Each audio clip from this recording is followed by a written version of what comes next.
أعوذ بالله من الشيطان اللعين الرجيم. بسم الله الرحمن الرحيم. الحمد لله رب العالمين والعاقبة للمتقين والجنة للمؤمنين والنار للمنافقين. الحمد لله الذي جعلنا من المتمسكين بولاية علي بن أبي طالب وأولاده المعصومين.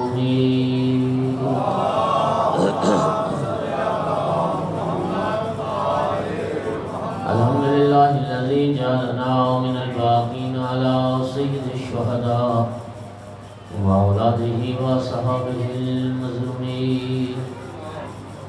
الصلاة والسلام والتحية والإكرام على رسوله الكريم شفيع المذنبين آنس الغريبين ورحمة للعالمين. أعني العبد المؤيد الرسول المسدد المحمود الأحمد المصطفى الأمجد بالقاسم محمد.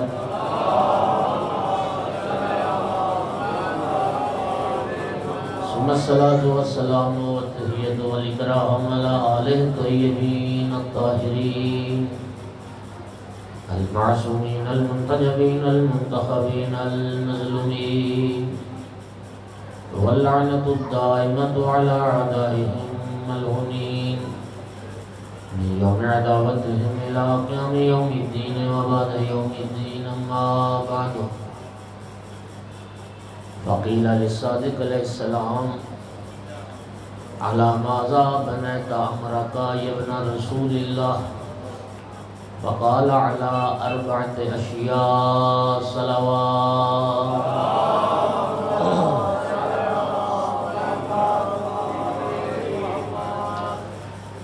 سامعین گرامی، مجلس ترحیم ہے ایک مرحومہ کے چہروں کی مناسبت سے اور مرحومین کے سال ثواب کے لیے یہ مجلس منعقد کی گئی. مومنین کرام، اللہ تعالیٰ نے 2 چیزوں سے انسان کو مرکب فرمایا ہے، ایک بدن ہے اور ایک انسان کی روح ہے. بدن کی جس طرح موت ہوتی ہے، یہ روح بھی اس کی بھی موت ہوتی ہے. دل، قلب وہ بھی زندہ اور مردہ ہوتے ہیں. یعنی عین ممکن ہے کہ ایک انسان تو زندہ ہے لیکن اس کا دل مردہ ہے. دلوں کی حیات کیا ہے اور مردہ دل کیسے زندہ ہو سکتے ہیں؟ مولا امیر المومنین علیہ السلام کا جو وصیت نامہ ہے نہج البلاغہ، امام مجتبیٰ علیہ السلام کو وصیت فرمائی: یا بنی احی قلبک بالحکمت والموعظۃ الحسنہ. اے بیٹا، اپنے دل کو زندہ رکھنا علم و حکمت کی باتوں سے اور موعظہ حسنہ سے. یہ موعظہ، وعظ، نصیحت، یہ دلوں کی حیات کا سبب بنتی ہے. اور وعظ سننے سے، موعظہ سننے سے مردہ دل زندہ ہوتے ہیں. سب سے افضل و اعلیٰ ہستی جو موعظہ کرنے والی ہے وہ خود اللہ کی ذات ہے. خداوند عالم موعظہ فرماتا ہے. یہ قرآن بھی موعظہ ہے. اور اب اللہ رب العزت نے حدیث قدسی کا جو عنوان ہے، اس حدیث قدسی کے عنوان میں بہت سارے مواعظ ہیں رب کی طرف سے جو اللہ رب العزت نے انبیاء سے موعظہ فرمایا ہے. پھر نبی پاک کی ذات واعظ ہیں، موعظہ کرنے والے ہیں. پھر محمد و آل محمد تمام ائمہ اہل بیت علیہ السلام یہ موعظہ کرنے والے ہیں. آپ اندازہ فرمائیے کہ موعظہ کی اہمیت کس قدر زیادہ ہے. میں یہ بات اس لیے عرض کر رہا ہوں کہ دوستوں، ہماری مجالس سے موعظہ ختم ہو گیا ہے. نہ کوئی واعظ کرنے والا ہے، نہ کوئی واعظ سننے والا ہے۔ اور اگلی جو ہماری بدبختی ہو گئی ہے وہ یہ ہو گئی ہے کہ ہم موعظہ کی مجلس کو ناکام مجلس سمجھتے ہیں، موعظہ کی مجلس کو فیل مجلس شمار کرتے ہیں، جبکہ آپ نہج البلاغہ کے خطبات میں ذمہ داری سے یہ بات عرض کر رہا ہوں اور چیلنج کر رہا ہوں، مولا علی علیہ السلام کے جو خطبات ہیں یہ مولا علی علیہ السلام کی مجلسیں ہی تو ہیں، اور کیا ہے؟ آپ مولا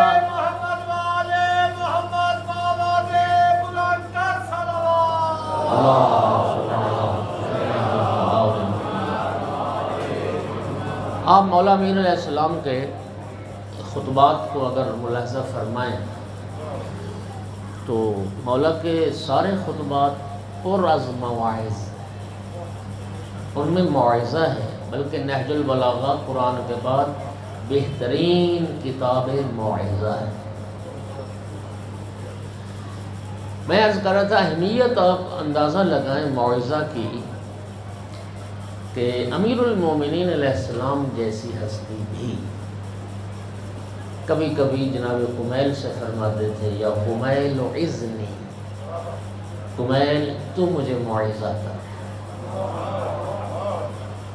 امام معصوم جناب قمیل سے فرماتے تھے تو مجھے موعظہ کر۔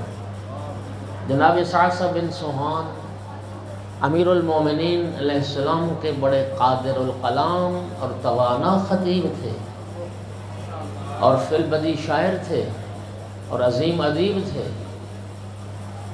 ان کی قادر الکلامی اور ان کی خطابت کی عظمت کا اندازہ آپ اس بات سے کریں کہ خطیب منبر سلونی اور خطیب نہج البلاغہ صعصع سے خواہش کرتے ہیں صعصع تو خطبہ پڑھ، علی بیٹھ کے تیرے خطبے کو سن، علی تیری گفتگو کو سنیں۔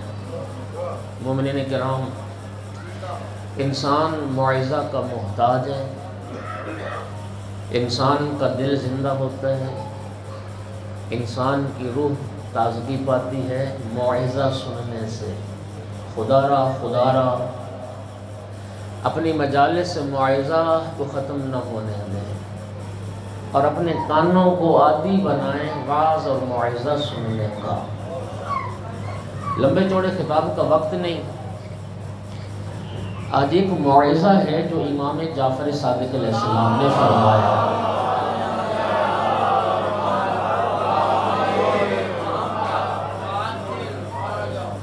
امام علیہ السلام سے کسی نے سوال کیا عَلَى مَاذَا بَنَيْتَ عَمْرَكَ يَا ابْنَ رسول اللہ، اے فرزند رسول آپ نے اپنی زندگی گزارنے کے کون سے اصول بنا رکھے، آپ کن اصولوں کے مطابق زندگی گزارتے ہیں؟ سوال سمجھ آ گیا؟ امام علیہ السلام نے فرمایا فقال علی اربعۃ اشیاء، میری زندگی گزارنے کے اصول چار ہیں، چار اصولوں پر میں نے اپنی زندگی کی بنیاد رکھی۔ دوستو اب بظاہر تو یہ جواب اس سائل کے لیے ہے جس نے سوال کیا ہے، لیکن چونکہ منصب امامت منصب ہدایت ہے، منصب امامت منصب رہبری ہے، حقیقت میں امام علیہ السلام کا یہ جواب قیامت تک آنے والے ہر اس فرد کے لیے ہے جو خود کو جعفری کہلانے پہ فخر محسوس کرتا ہے۔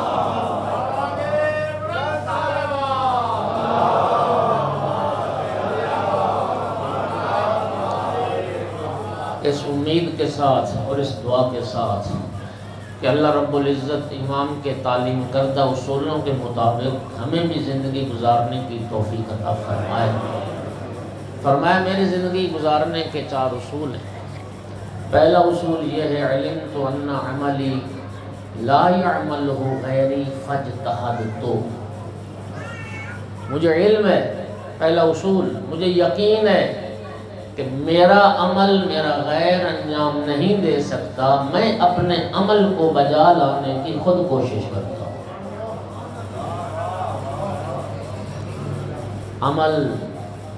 عمل سے امام نے شروع کیا۔ اور مولا میر نے کیا فرمایا؟ العمل شعار المومن، العمل شعار المومن، مومن کا شعار، مومن کا نعرہ وہ کیا ہے؟ عمل۔ یعنی میں اگر اس کو مزید آسان کر کے کہوں تو مولا میر علیہ السلام کے فرمان کا مطلب یہ ہے کہ مومن گفتار کا غازی نہیں ہوتا، کردار کا غازی ہوتا۔ محمد والے محمد باواز بلند صلوات۔ اللہم صلی علی محمد۔ دیکھیے دو زندگیاں ہیں، دو زندگیاں ہیں نا۔ ایک یہ جسے ہم کہتے ہیں زندگانی دنیا، اور ایک ہے آخرت کی زندگی۔ تو کیا کسی شاعر نے خوب کہا تھا کہ اچھا قرآن اس زندگی کو فانی زندگی کہتا ہے، کل من علیہا فان، یہ عارضی زندگی ہے، یہ ختم ہونے والی زندگی ہے، یہ دائمی اور ابدی اور باقی رہنے والی زندگی نہیں ہے۔ وہ کسی شاعر نے کیا خوب کہا تھا کہ ہے زندگی کے دو جہاں، ایک یہ جہاں ایک وہ جہاں، ان دو جہاں کے درمیان بس فاصلہ ایک سانس کا، جو چل رہی ہے تو یہ جہاں، جو رک گئی ہے تو وہ جہاں۔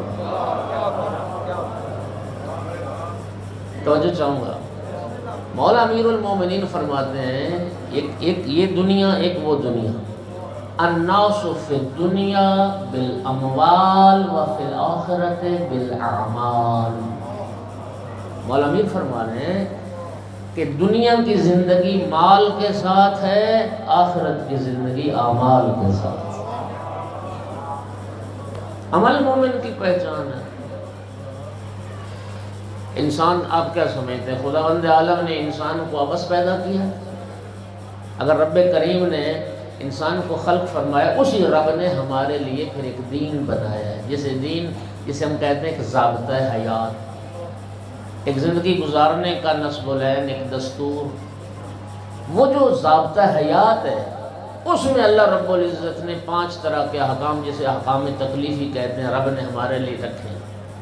کچھ کام کرنے واجب ہیں جو حتماً کرنے ہیں، کچھ کام کرنے حرام ہیں جن کے قریب بھی نہیں جانا، کچھ کام ایسے ہیں کر لو گے تو ثواب ہے، اجر ہے، نہیں کرو گے تو عذاب نہیں ہے، کچھ کام ایسے ہیں کہ نہ کرو گے تو بہتر ہے، اگر کر لو گے تو اس پر عذاب نہیں ہے، اور کچھ امور ایسے ہیں جو مباح ہیں جن کا کرنا نہ کرنا دونوں برابر ہیں۔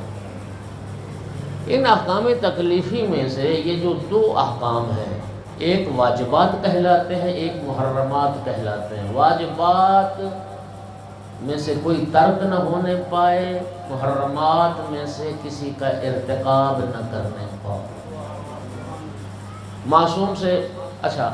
معصوم سے پوچھا گیا نا کہ تقویٰ کیا ہے؟ تقویٰ، تو معصوم نے تقویٰ کی پتہ کیا تعریف فرمائی؟ سرکار نے فرمایا خداوند عالم نے اللہ یفدقک حیث امرک ولا یراک حیث نہاک۔ 2 جملوں میں بڑی خوبصورت تقویٰ کی تعریف۔ اللہ پاک نے جہاں پر موجود ہونے کا حکم دیا ہے وہاں سے غیر حاضر نہ پائے، جہاں سے غیر حاضر رہنے کا حکم دیا ہے وہاں پر موجود نہ پائے، یہی تقویٰ ہے۔ یہی تو دوستو مولا میر تو فرماتے ہیں آخرت کی زندگی اعمال کے ساتھ، عمل سے زندگی بنتی ہے جنت بھی۔ مولا میر فرماتے ہیں عمل، مولا صادق فرماتے ہیں عمل ہی تو پہلا اصول ہے میری زندگی کا، عمل کے لیے کوشش کرو، رب نے کچھ امور تم پر لازم کی، ان کو بجا لاؤ۔ اور نہج البلاغہ میں مولا امیر المومنین علیہ السلام نے جو موت کی تیاری بتائی ہے وہ بھی یہی ہے۔ موت کی تیاری کیا ہے؟ امام مجتبی بھی فرماتے ہیں نا استعد للموت، موت کے لیے تیار ہو جاؤ۔ تو موت کی تیاری ہے کیا؟ کیسے کریں موت کی تیاری؟ 3 چیزیں مولا امیر علیہ السلام نے بیان فرمائیں۔ ادا الفرائض، واجبات ادا کر لو، اجتناب المحارم، محرمات سے بچ جاؤ، والاجتمال علی المقارن، عمدہ اخلاق اور اعلیٰ صفات ہم اپنے اندر پیدا کر لو۔ جو بندہ مولا فرماتے ہیں یہ 3 کام کر لے وہ موت کے لیے تیار ہے۔ ثم لا یبالی وقع الموت علیہ ام وقع علی الموت، ایسے مومن کو، ایسے بندے کو کوئی پرواہ نہیں ہونی چاہیے موت اس پہ آ جائے یا وہ موت پہ جا پڑے، اس لیے کہ وہ تو موت کی تیاری کر چکے۔ اور اس کے بعد پھر بلا فاصل فرمایا واللہ ابن ابی طالب لا یبالی بالموت، خدا کی قسم فرزند ابو طالب کو بھی موت کی کوئی پرواہ نہیں ہے، موت علی پہ آ جائے یا علی موت پہ جا پڑے، اس لیے کہ علی تو موت کے لیے تیار ہو جائے۔ عمل دوستو یاد رکھیے، محسوس نہ فرمائیے، ایک نظریہ ہے جو ائمہ کے زمانے سے رہا ہے اور آج وہ نظریہ ہمیں زیادہ نظر آ رہا ہے۔ ایک فکر ہے، ایک سوچ ہے جو کہ غلط فکر ہے اور 100% غلط سوچ ہے، اور ائمہ نے اس سوچ کو کنڈم کیا اور ائمہ نے اس سوچ کے خلاف قیام کیا۔ اور یہ سوچ کیا ہے؟ نبی کریم صلی اللہ علیہ وآلہ وسلم نے فرمایا تھا لعنت المرجعۃ علی لسان 70 نبیّا، وہ جو سوچ رکھتے ہیں اس کے لیے اصطلاح استعمال ہوتی ہے مرجع، میم رے جیم حمزہ ہے مرجع۔ وہ مرجع کیا ہے؟ نبی پاک فرماتے ہیں 70 انبیاء نے مرجع پر لعنت کی، 70 انبیاء نے مرجع پر لعنت فرمائی۔ قیل ومل مرجعۃ یا رسول اللہ، پوچھا گیا یا رسول اللہ وہ مرجع کون لوگ ہیں؟ فرمایا الذین یقولون الایمان قول بلا عمل، فرمایا جو لوگ یہ کہتے ہیں کہ ایمان خالی اقرار کا نام ہے، خالی نعرے کا نام ہے، خالی گفتگو کا نام ہے اور عمل کی ضرورت ہی نہیں ہے، وہ مرجع ہیں، ان پر رب نے لعنت کی، انبیاء نے لعنت کی، ائمہ نے لعنت کی۔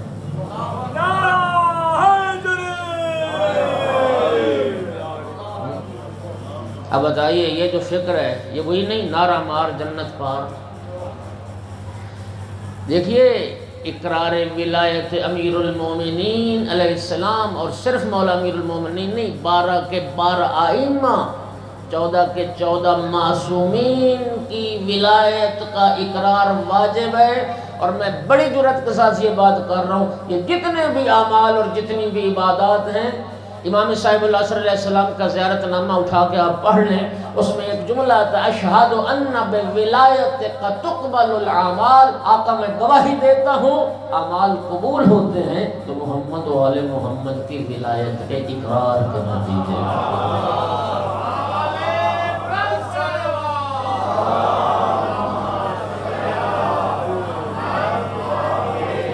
تو جو اعمال کی قبولیت کی شرط ہے وہ تو ہے الحمدللہ ولایت کا عقیدہ، یہ قبولیت اعمال کی شرط ہے، تو پھر وہ اعمال کدھر گئے جو قبول ہونے ہیں اس شرط کے ساتھ؟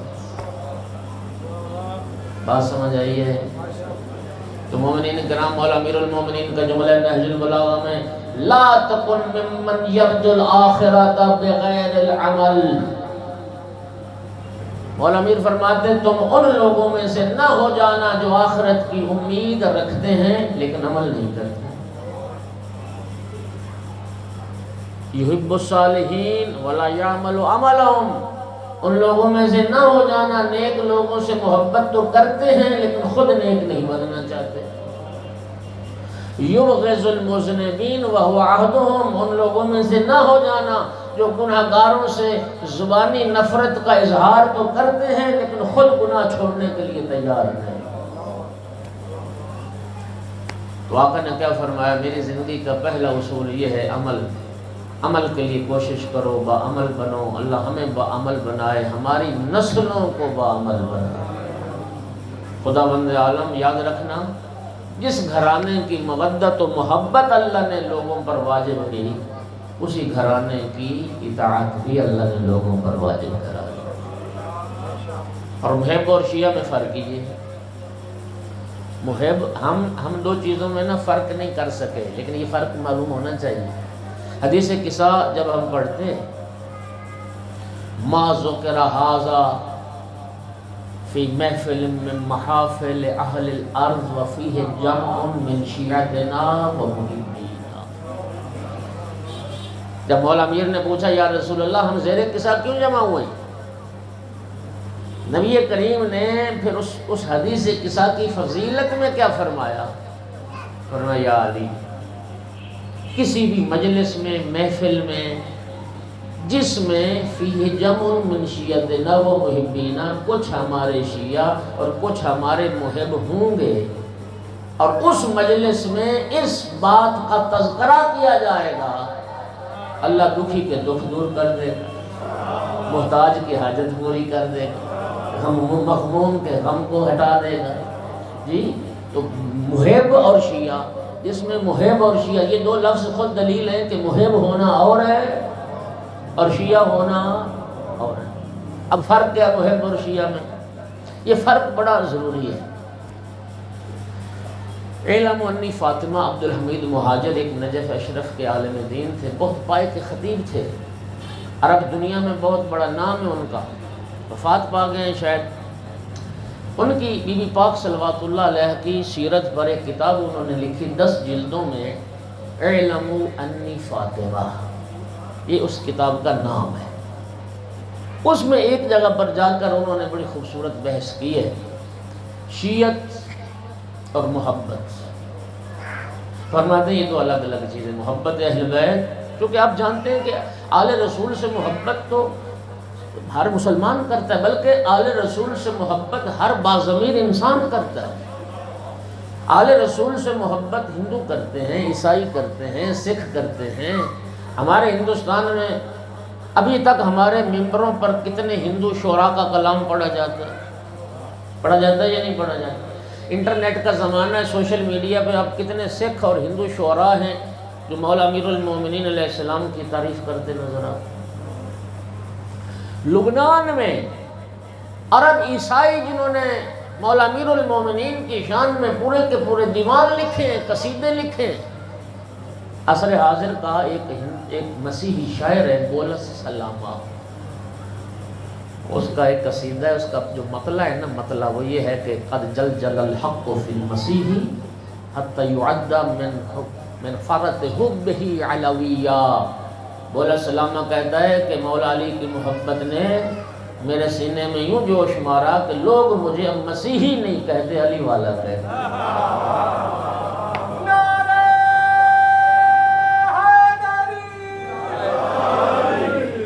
تو مولا علی علیہ السلام سے تو کائنات محبت کرتی، کائنات۔ اسی لبنان کا وہ جارج جرداق مسیحی ہے، پروفیسر تھا، ادبیات عرب پڑھاتا تھا، 4 جلدوں میں مولا علی کی عدالت پر کتاب لکھی، صوت العدالت الانسانی۔ ایک جملہ جو آپ نے بڑا معروف سنا ہوا ہے منبر سے، وہ اسی جارج جرداق کا جملہ ہے، اور اس نے پتہ ہے مقدمے میں کیا جملہ لکھا؟ کتاب کے مقدمے میں دنیا کو خطاب کر کے کہتا ہے یا دنیا ماذا علیک لو حشدت قواک وآتیت فی کل زمن بعلی بعلمہ ولسانہ وذی فقارہ۔ وہ عیسائی دنیا کو خطاب کر کے کہتا ہے دنیا تجھے کیا ہو جاتا اگر تو اپنی ساری طاقتیں جمع کر کے ہر زمانے میں ایک علی پیدا کر دے۔ علم وہی علی والا ہوتا، زبان وہی علی والی ہوتی، ذوالفقار وہی علی والی ہوتی۔ تو مولا امیر المومنین سے، اہل رسول سے کائنات ہے جو محبت کرتی ہے۔ اعلم انی فاطمہ میں انہوں نے بڑی لمبی چوڑی بات کر کے ایک سطر میں نتیجہ دیا ہے کہ محب اہل بیت اور شیعہ اہل بیت میں فرق کیا ہے، اور شیعہ اہل بیت کون ہوتا ہے۔ انہوں نے نا یوں جیسے میں سمجھا رہا ہوں ایسے لکھا، کہتے ہیں محب اہل بیت جمع اطاعت اہل بیت نتیجہ شیعہ اہل بیت۔ صلوات پڑھ دو محمد و آلہ۔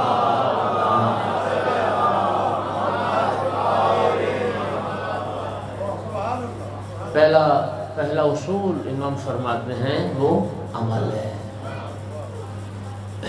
اگر اسی میں لگا رہوں گا تو یہ میں نے اس موضوع پہ 5 پڑھے ہیں الحمدللہ۔ دوسرا اصول فرما علمت ان رزقی لا یاکلہ غیری فاطمننت۔ امام صادق علیہ السلام فرما رہے ہیں میرا زندگی گزارنے کا دوسرا اصول یہ ہے کہ مجھے علم ہے، یقین ہے اس بات کا، میرا رزق میرا غیر نہیں کھا سکتا، میں اللہ کی ذات پہ مطمئن رہتا ہوں، میں اللہ کی ذات پہ۔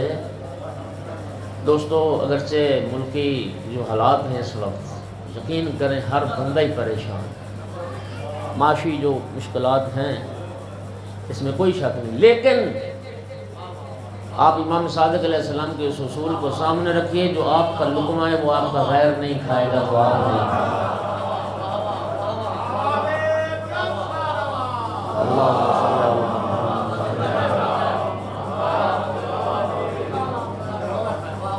اور اس بات پر اپنا یقین عقیدہ پختہ رکھیے، رازق اللہ کی ذات ہے، اور رب کریم کیا فرماتا ہے، یرزق من حیث یحتسب ومن حیث لا یحتسب، وہ وہاں سے بھی عطا کرتا ہے جہاں سے کچھ انسان کو گمان ہوتا ہے، اور وہ وہاں سے بھی دیتا ہے جہاں سے وہم و گمان بھی نہیں ہوتا کہاں سے۔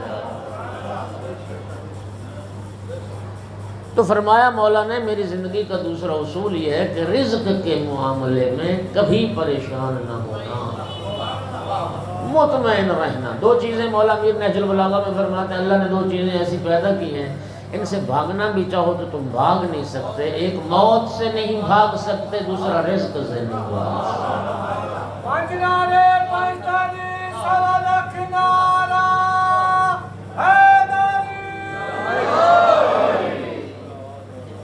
مولا میر علیہ السلام کا جو وصیت نامہ ہے، چونکہ وصیت نامے متعدد ہیں، مختصر وصیت نامے بھی ہیں، مفصل اور طولانی وصیت نامے بھی۔ دو وصیت نامے الگ الگ ہیں جو طولانی ہیں،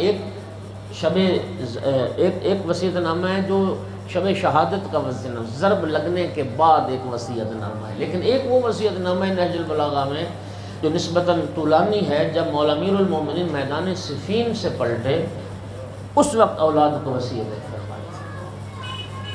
جملہ سنی امام مجتبی علیہ السلام سے فرماتے یا بنیا ان الرزق رزقان، حسن بیٹا رزق دو طرح کا ہوتا ہے، روزی دو طرح کی ہوتی ہے، رزق تطلبہ و رزق یطلبک، ایک وہ رزق ہے تو جس کی تلاش میں رہتا ہے، ایک وہ رزق ہے جو تیری تلاش میں رہتا ہے،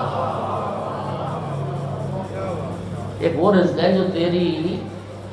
نہج البلاغہ میں جملہ ہے مولا امیر المومنین علیہ السلام فرماتے ہیں اگر کسی انسان کو ایک لک و دک صحرا اس میں کوٹھڑی میں قید اور مقید کر دیا جائے، اس کا کوئی روزن و سوراخ دروازہ نہ ہو، اس کو بھی رزق ضرور ملے۔ پوچھا مولا اس کا رزق کہاں سے آئے گا جو صحرا میں قید ہے؟ فرمایا جہاں سے اس کی موت آئے گی۔ اگر اس تک موت آ سکتی ہے تو اس تک کیوں؟ اس لیے کہ جس کے قبضہ قدرت میں موت ہے اسی کے قبضہ قدرت میں رزق۔ لیکن کیا کیا جائے، فکر معاش نے انسان سے معاد کی فکر بھی چھین لی ہے۔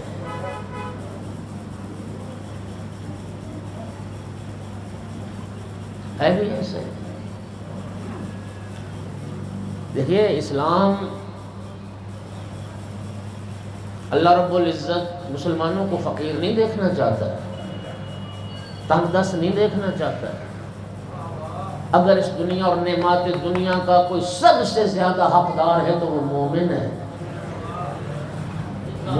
مومن۔ دنیا اور آخرت مومن کے لیے رب نے بنائی، نعمتیں اللہ نے مومن کے لیے خلق فرمائی۔ اسلام کی قطعاً یہ تعلیمات نہیں ہے کہ انسان فقیر کی زندگی گزارے، فقر کی زندگی گزارے، نہیں، فقر کی مذمت کی گئی ہے۔ یہ سرکار کی حدیث ذرا سنیے گا، من لا معاش لہ لا معاد لہ، جس کی دنیا نہیں ہے اس کی آخرت نہیں۔ یہ معصوم کی حدیث قاد الفقر و ان یکون کفرا، یہ فقیری، یہ غربت، یہ تنگ دستی انسان کو کافر بنا دے۔ اور آپ صرف اسی چیز کو دیکھیں، یا ایھا الذین آمنوا اقیموا الصلاۃ وآتوا الزکاۃ،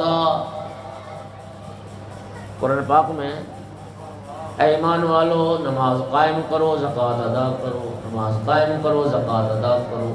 یعنی خداوند عالم نے قرآن مجید میں بار بار اہل ایمان سے یہ تو فرمایا زکوٰۃ دو، زکوٰۃ دو، زکوٰۃ دو۔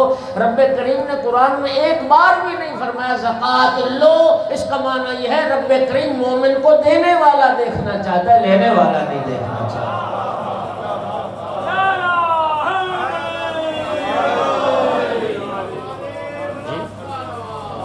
اللہم صلی علی محمد وآل محمد، دینے والا دو، زکوٰۃ دو۔ لیکن اس بات سے بھی کبھی غافل نہ رہیں کہ اما الارزاق مقسومۃ، یہ بھی مولا میر کا فرمان ہے، رزق تقسیم شدہ ہے۔ بلکہ اگلی بات بھی ذرا سنیے، بڑی خوبصورت ہے۔ فرمایا کہ دن کو روزی تلاش کرو تو رات کو روزی رساں کو تلاش کرو۔ روزی رساں کی بھی تو فکر ہونی چاہیے نا کہ روزی دینے والا کون۔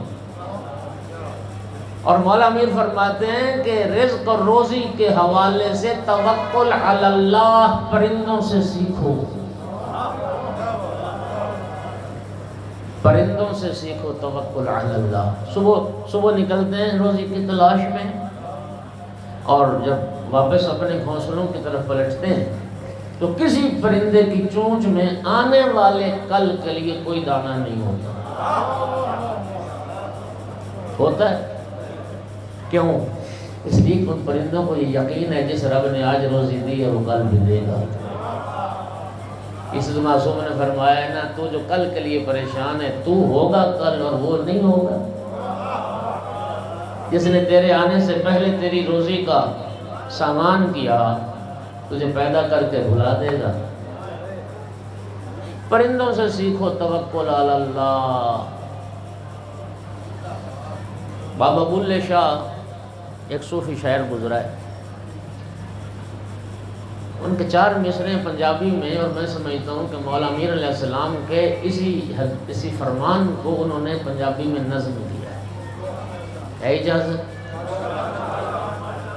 بابا بلے شاہ کہتا ہے کہ اسمانہ تے اڑدے پنچھی ویکھتے سے کی کردے نے، اسمانہ تے اڑدے پنچھی ویکھتے سے کی کردے نے، نہ وہ کردے رزق ذخیرہ نہ وہ بھوکے مردے نے، نہ وہ کردے رزق ذخیرہ نہ وہ بھوکے مردے نے، کدی کسے نے پنکھ بکھیرو بھوکے مردے ویکھے نے، بندے ہی کردے رزق ذخیرہ بندے ہی بھوکے مردے۔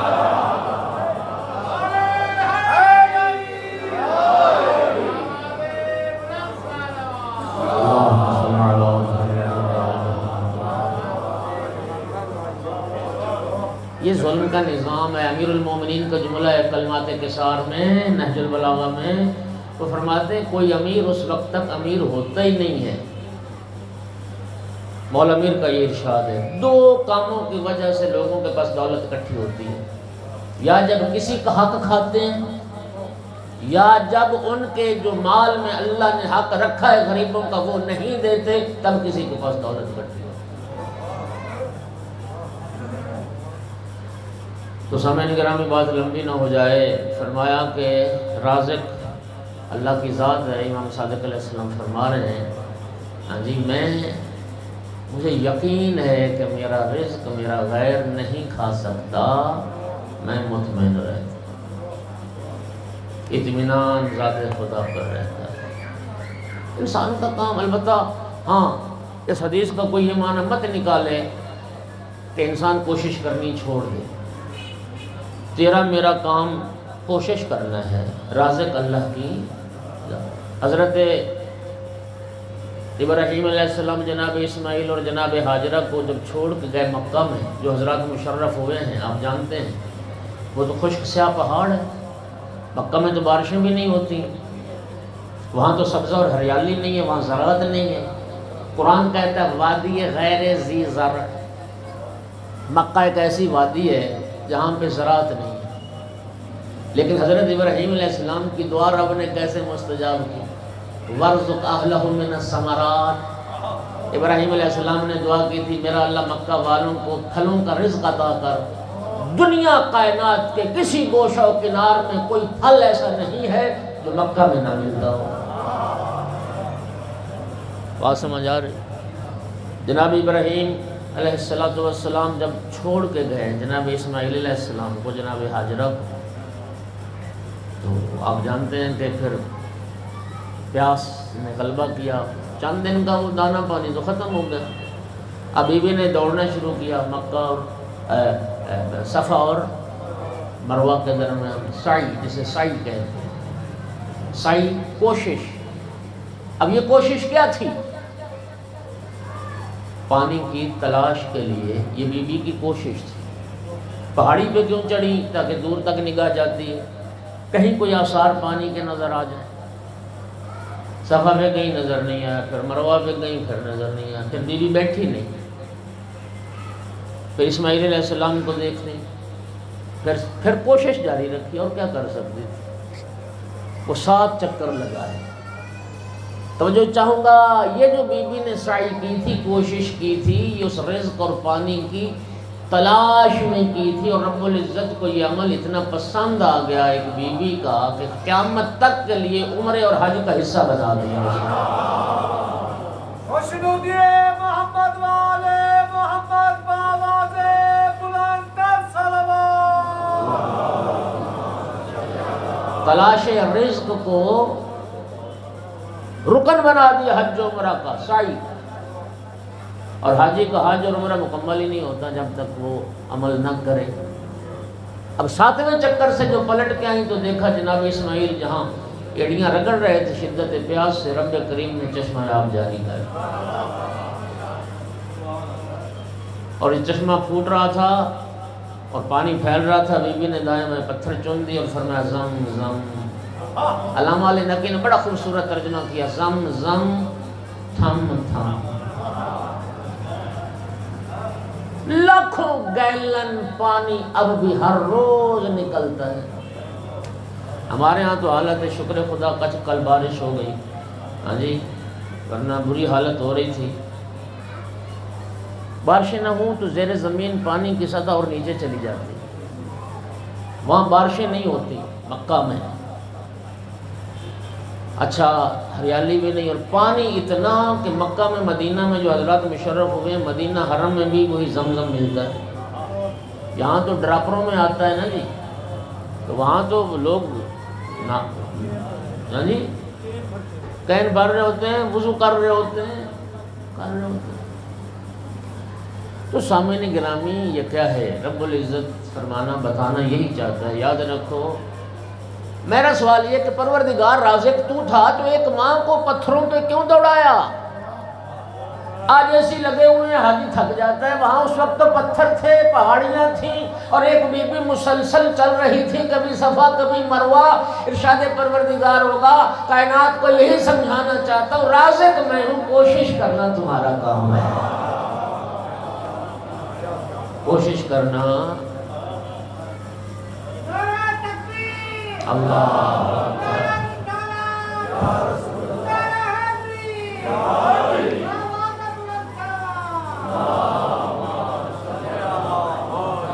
اور میری زندگی کا تیسرا اصول یہ ہے، علمت ان اللہ مطلع علی فاستحییت۔ مجھے علم ہے، یقین ہے، میرا اللہ مجھے دیکھ رہا ہے، میں محضر خدا میں ہوں، وہ میرے حالات سے، میرے افعال سے باخبر ہے۔ ہاں جی، انسان کے دل میں جو بات آتی ہے وہ بھی جانتا ہے۔ یعلم خائنۃ العیون وما تخفی الصدور، وہ تیری آنکھ کے اشارے کو بھی جانتا ہے، اور جو تیرے دل میں آئی ہے بات وہ اس کو بھی جانتا ہے۔ امام فرماتے مجھے علم یقین ہے، میرا اللہ مجھے دیکھ رہا ہے، میں اس کی معصیت اور نافرمانی کرتے ہوئے حیا کرتا ہوں۔ افضل الحیاء الحیاء من اللہ، سب سے افضل حیا اللہ کا حیا۔ اس رب کا حیا کرو. لا دین لہو لمن لا حیا اللہ. مولا امیر المومنین فرماتے ہیں جس میں حیا نہیں اس میں دین نہیں. جو بے حیا ہے وہ بے دین ہے. افضل حیا اللہ کا حیا.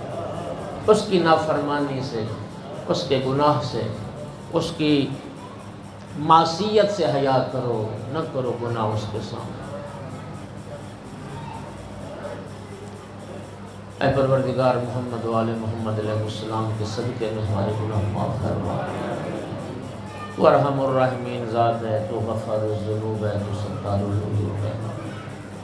مالک ہمارے گناہوں کو معاف فرما. سمت ابن جوزی نے ایک واقعہ لکھا ہے. کہتا ہے میں بازار مصر سے گزر رہا تھا. ایک لوہار کی دکان کے سامنے سے میں گزرا. میں نے اس دکان میں عجیب منظر دیکھا. لوہار کو دیکھا کہ وہ بھٹی میں لوہا ڈالتا ہے، آلات کی مدد کے بغیر یوں ہی ہاتھ ڈالتا ہے. گرم سرخ لوہا اسی ہاتھ سے پکڑ کے پھر نکال لیتا ہے اور پھر اوزار بنا رہا ہے. کہتے ہیں اس عمل نے مجھے حیران کر دیا. میں رک گیا. لوگ جب چلے گئے تو میں نے اس سے پوچھا، میں نے عجیب چیز دیکھی کہ تو لوہے تو گرم لوہا ہاتھ میں پکڑ لیتا ہے اور تجھے آگ نہیں جلا رہی، اور تو بھٹی میں ہاتھ ڈال رہا ہے، تجھے آگ نہیں جلا رہی.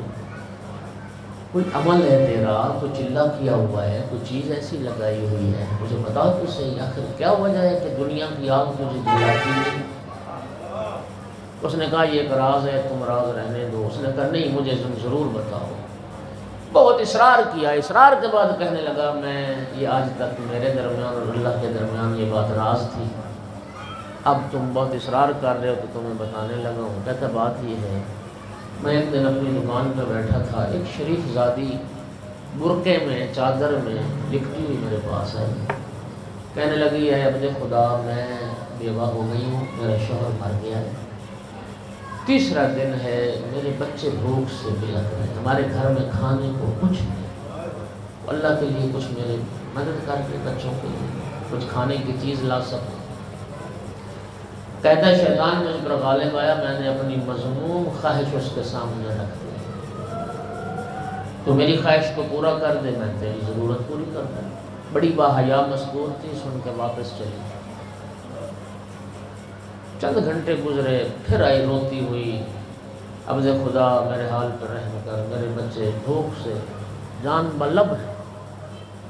کہتا میں نے پھر بے حیائی سے وہی بات دہرائی. وہ شریف زادی پھر واپس چلی گئی. تیسری بار مجبور ہو کے آئی، پھر سوال کیا، پھر میں نے وہی بات دہرائی اپنی بے حیائی کے ساتھ. رونے لگ گئی، مجبور ہو کے کہتی کیا کروں، بچے بھوک سے مر رہے ہیں، کیا کروں. کہتی ہے ٹھیک ہے میں تیری خواہش پوری کرتی ہوں، لیکن میری ایک شرط ہے، کسی ایسی جگہ کو تلاش کرنا جہاں کوئی ہمیں دیکھنے والا نہ ہو. کہتا میں اپنی طرف سے خفیہ مقام پہ اس کو لے گیا اپنے ساتھ. جب پہنچی زاروں قطار رو رہی تھی، بدن اس کا کانپ رہا تھا. میں نے کیا ہوا، کیوں ڈر رہی ہے، کیوں رو رہی ہے؟ کہا میں نے جو شرط رکھی تھی تو نے پوری نہیں کی وہ شرط. میں نے کہا تھا ایسی جگہ تلاش کرنا جہاں کوئی دیکھنے والا نہ ہو. کہنے لگا یہاں کون ہے دیکھنے والا؟ رو کے کہتے کیا وہ رب کریم نہیں دیکھ رہا؟ کہ اللہ رب العزت نہیں دیکھ رہا؟ کہتا ہے بس اس کا یہ جملہ کہنا. میں نے کہا تو اللہ کا خوف رکھتی ہے، تو اللہ سے حیا کر رہی ہے. کانپنا رونا تو مجھے چاہیے، آنسو تو مجھے بہانے چاہیے. کہتا بس میں اپنی اس مذموم ارادے اور اس مذموم حرکت سے رک گیا. میرے پاس جو کچھ تھا نا میں نے اس کے بچوں کے لیے دے دیا. جانے لگی نا شریف زادی تو اس نے دعا کے لیے ہاتھ اٹھائے، میرا اللہ اس نے تیرا حیا کیا، میں دعا کرتی ہوں میرا اللہ اسے دنیا اور آخرت کی آگ سے محفوظ رکھنا، دنیا اور آخرت کی آگ سے اسے بچا لینا. کہتا ہے کہ اس دعا کے بعد مجھے دنیا کی آگ نے نہیں جلایا، اور میرا یقین ہے کہ آخرت کی آگ بھی مجھے کچھ نہ کہے. میرا تیسرا اصول یہ ہے، میں جانتا ہوں اللہ مجھے دیکھ رہا ہے، میرے حالات سے واقف ہے، اس کی معصیت کرتے ہوئے حیا کرتا۔ اور میری زندگی کا چوتھا اصول یہ ہے، علمت ان آخر امر الموت فاستعددت، مجھے علم ہے، مجھے یقین ہے اس بات کا، میرا انجام موت ہے، مجھے مرنا ہے، میں موت کی تیاری کرتا۔ ائمہ معصومین بھی موت کی تیاری کرتے ہیں، اور ائمہ نے ہمیں موت کے لیے تیار رہنے کا حکم دیا ہے۔ یہ دنیا چھوڑ کے جانا ہے، اسی لیے تو سرکار نے فرمایا تھا اکثر ذکر الموت، موت کو کثرت سے یاد کیا کرو، موت کو زیادہ یاد کیا کرو۔ موت کو زیادہ یاد کرنے سے پھر انسان کے اندر یہ دنیا کی محبت پیدا نہیں ہوتی، اور دنیا کی محبت ہے جو انسان کو موت کو یاد کرنے سے، آخرت کو یاد کرنے سے روکتی ہے۔ اذکروا، نہج البلاغہ میں کیا خوبصورت ہے، یہ ذرا تعبیر دیکھی مولا میر کی، اذکروا حادم اللذات و مقدر الشہوات، اس کو یاد کیا کرو جو لذتوں کو مٹا دینے والی، اس کو یاد کیا کرو جو خواہشات اور شہوات کو میلا کر دینے والی۔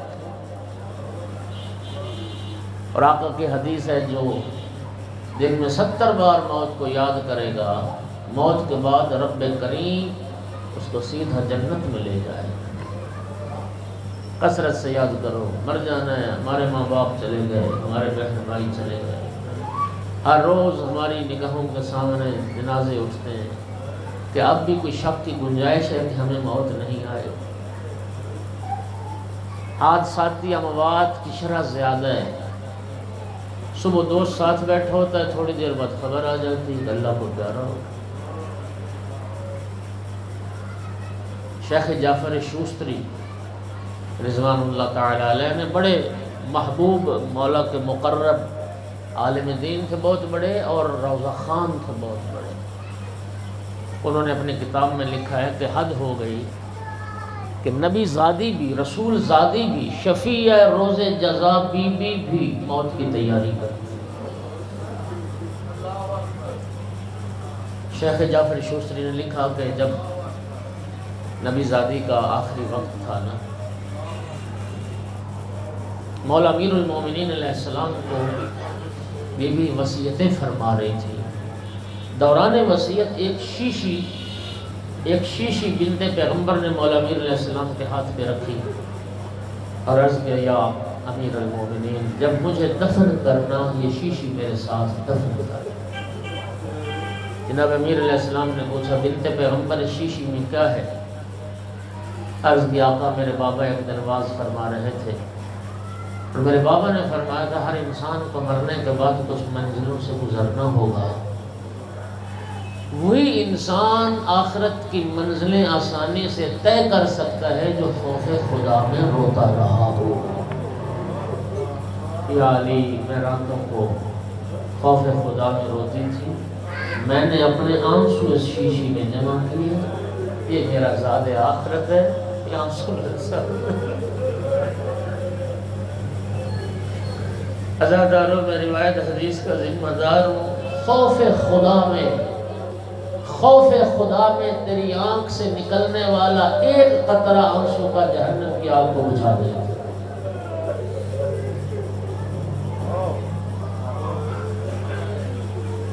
میں حدیث کا ذمہ دار ہوں، جو آنکھ خوف خدا میں دنیا میں روئے، سرکار کی حدیث ہے وہ بھی آخرت میں نہیں روئے گی، اور رسول اللہ نے فرمایا جو آنکھ دنیا میں میرے حسین کو روئے وہ بھی قیامت میں نہیں روئے گی۔ عزادار، ہماری کوئی خوشی، ہمارا کوئی غم ذکر کربلا کے بغیر اور مولا حسین علیہ السلام کے ذکر کے بغیر نامکمل ہے۔ مجلس ترحیم ہے، ائمہ نے، آل رسول نے ہمیں جو تعزیت کے آداب بتائے وہ آداب یہی ہیں۔ جب آپ تعزیت کے لیے جائیں نا تو پھر ان میت کے ورثاء کے سامنے پھر امام حسین علیہ السلام کا ذکر کریں، پھر کربلا کا تذکرہ کریں، مولا حسین کا تذکرہ، کیوں شیعہ سنی بھائی جتنے بیٹھے اہل سنت بھائی کیوں کریں مولا حسین کا تذکرہ؟ عزاداروں اس ذکر شبیر علیہ السلام کا جو ایک نفسیاتی پہلو ہے وہ یہ ہے کہ دنیا کے دکھ سہنا ہمارے لیے مشکل ہو جاتا اگر ہمارے سامنے کربلا نہ ہوتی۔ یہ کربلا ہے جو دنیا میں ہمیں دکھ سہنے کا حوصلہ عطا کرتی ہے۔ یہ کربلا ہے مولا حسین پر آنے والے مصائب، آل رسول پر جو مصائب کے پہاڑ توڑے گئے۔ خدا جانتا ہے انسان جب ان مصائب کو دیکھتا ہے نا تو اپنے مصائب ہلکے ہو جاتے ہیں، اپنے دکھ ہلکے ہو جاتے ہیں۔ کیا کسی شاعر نے خوبصورت کہا تھا، اپنے دکھوں میں آیا جو شبیر کا خیال، اپنے دکھوں میں آیا جو شبیر کا خیال، شکوہ تڑپ کے شکر میں تبدیل ہو گیا۔ عزادارو،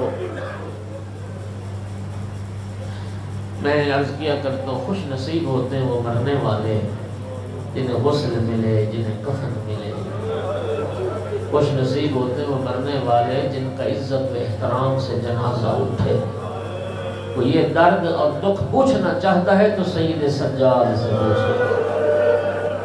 عزاداروں، 11 محرم کو مولا سجاد علیہ السلام ایک جنازہ نہیں، 2 نہیں، 72 جنازہ بے گور و کفن چھوڑ کے چلا تھا کربلا سے۔ جب رسول زادیوں کا لٹا ہوا قافلہ مقتل سے گزارا گیا، اللہ جانتا ہے مولا سجاد علیہ السلام کی، میری آقا زادی کی جب نگاہ پڑی نا مولا حسین علیہ السلام کی اس پامال لاشے پر، خدا کی قسم کھا کے کہہ رہا ہوں، پھر میری آقا زادی نے اونٹ بیٹھنے کا بھی انتظار نہیں کیا، پھر کھڑے اونٹ سوچے گئی سب نے بھی زادیاں اسے، اور مولا سجاد علیہ السلام کی جب نگاہ پڑی بابا کے بے گور و کفن لاشے پر، سید سجاد کے چہرے پہ زردی موت کی چھا گئی۔ میری آقا زادی نے جب بیمار بھتیجے کی حالت دیکھی، میری آقا زادی کو بھائی بھول گیا، دوڑ کے سید سجاد کے قریب آئی اور فرمایا، یا بنیا مالی اراکا تجودو بے نفسک، سجاد بیٹا سوال اپنے آپ کو، کیا ہوا کہ اپنی زندگی ختم کر لے گا؟ یا بقیت الماضین، میرے اسلاف کی یادگار، یا بقیت اخی و ابی و جدی، اے میرے بابا کی یادگار، اے میرے دادا کی نانا کی نشانی سجاد، یا سمال الیتامہ و اسمت الاراملی، یہ بی بی کے لقب تو سنو، جن لقاب سے یاد کر رہی، اے یتیموں کا سہارا سجاد، اے بیواؤں کا آسرا سجاد، سنبھال اپنے آپ۔ بابا کی حالت دیکھ کے قریب تھا روح پرواز کر جائے، احتضار کی حالت طاری ہو گئی سید الساجدین پر۔ سجاد بیٹا سنبھال، کیا ہوا؟ عرض کرتے پھوپھی اماں وہ جوان بیٹا مر نہ جائے تو کیا کرے جو اپنے باپ کو دفن بھی نہ کر سکے۔ پھوپھی اماں عمر صاحب نجس لاشے دفن کر رہا، میرے بابا کا لاشا بے گور و کفن خاک کربلا پر پڑا۔ اس وقت میری آقا زادی نے سید سجاد کو حوصلہ دیا، تسلی دی، سجاد بیٹا دل چھوٹا نہ کر، گھبرا نہیں، میں نے اپنے بابا سے نانا سے کربلا کے سارے حالات سن رکھے، میں نے نانا سے سن رکھا، اللہ نے ایک قوم سے وعدہ لیا ہے، جو قوم آئے گی ہمارے شہیدوں کو دفن کرے گی۔ سجاد بیٹا میں نے نانا سے سنا ہے تمہارے بابا دفن ہوں گے، تمہارے بابا کی قبر بنے گی، پھر میں نے نانا سے یہ بھی سنا پھر تمہارے بابا کی قبر پر علم نصب ہوگا، وہ علم جو آج بھی قبر حسین پر لہرا رہا ہے۔ اور میں نے نانا سے سنا تھا سجاد بیٹا ایک وقت آئے گا پوری دنیا سے مومن آئیں گے تیرے بابا کی قبر کی زیارت کے، سجاد بیٹا ہمارے شہید بھی دفن ہو جائیں گے، دل چھوٹا نہ کر۔ سید سجاد کو حوصلہ دیا، سید سجاد کو سنبھالا، لیکن عزادارو جب خود آئی ہے نا آقا کی لاش پر، بھائی کی لاش پر، سادات غیر سادات سب مومنین مجھے معاف کرنا جملہ سخت ہے، جناب فضہ سے فرمایا اما فضہ تو جا عمر ابن سعد کے پاس اور ابن سعد سے جا کے کہہ دے علی کی بیٹی کہتی ہے اگر تو ہمارے بھائیوں کو دفن نہیں کرتا ہمیں اجازت دے ہم بھائیوں کو دفن تو کر لیں، ہمیں بعد میں لے جانا کوفہ و شام بھائیوں کو دفن کرنے سے۔ عزاداروں میرا سوال ہے، کبھی بہنوں نے بھی بھائیوں کی قبریں بنائی؟ کبھی بہنوں نے بھی بھائیوں کو دفن کیا؟ اتنی مجبور ہو گئی تھی علی کی بیٹی ابن سعد سے بھائیوں کو دفن کرنے کی اجازت مانگ رہی تھی۔ جناب فضہ عمر ابن سعد کے پاس آئیں، معاف کرنا مومنین معاف کرنا، ابن سعد کے پاس آئیں اور فرمایا ابن سعد علی کی بیٹی کہتی ہے اگر تو ہمارے بھائیوں کو دفن نہیں کرتا ہمیں اجازت دے ہم بھائیوں کو دفن تو کر لیں۔